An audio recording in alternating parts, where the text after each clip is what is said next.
Hello all, welcome to my channel. అందరూ video చూసే ముందు please like, share, subscribe my channel. And episode 8 highlights ఏంటనేసి నేను ఫాస్ట్గా మీతో చెప్తాను.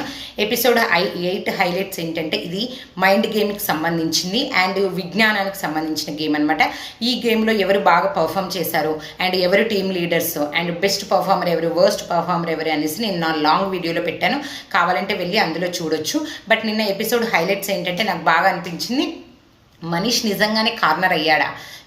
ఆల్రెడీ వర్స్ట్ పర్ఫార్మర్గా మనీష్ ఇవ్వడం అయితే జరిగింది. బట్ ఎందుకో ఈవెన్ టీమ్ లీడర్స్కి తనకి మధ్యన అయితే టీమ్ మెంబర్స్కి వాళ్ళకి మధ్యన టీమ్ లీడర్కి మధ్య అయితే గొడవ అవుతుంది, మనీష్కి టీమ్ మెంబర్స్కి మధ్యలో. సో అక్కడ ఈవెన్ జ్యూరీ మెంబర్స్ కూడా తనని పదే అనడం వల్ల నాకు కొంచెం ఎందుకు మనీష్ కార్నర్ అయ్యాడు అనిపించింది. సో అది నాకు అనిపించింది నిన్నటి ఎపిసోడ్. అండ్ ఇంకొకటి, శ్రీజ ఎక్సలెంట్, దుమ్ము లేపుతున్న దమ్ము శ్రీజ. ఇది మాత్రం నిజం అండి. ఆ పిల్ల ఈవెన్ సన్నగా ఉంది, చిన్నగా ఉంది, అయినా కూడా అసలు ఈమె టాస్క్లు నిజంగా ఆడుతుందా అనుకున్నాం. ఫిజికల్ టాస్క్ ఆడుతుందా అనుకుంటే ఫిజికల్ టాస్క్ ఇచ్చి పడేసింది.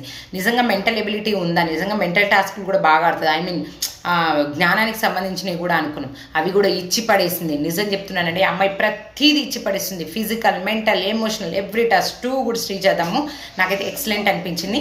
ఇంకా నిన్న టాస్క్లో ఇంకా హైలైట్స్ ఏంటి అనేసి బెస్ట్ వాల్యుబుల్ ప్లేయర్గానైతే నాగాని సెలెక్ట్ చేస్తారు. నాగా జెన్యూన్ అనిపించింది. పెద్దగా అయితే నిన్న టాస్క్లో ట్విస్టులు అవైతే ఏమి లేవు. 2 టాస్క్లు అయితే ఉంటుంది. ఆ టాస్క్లు ఏంటి అనేసి నేను నా లాంగ్ వీడియోలో పెట్టాను.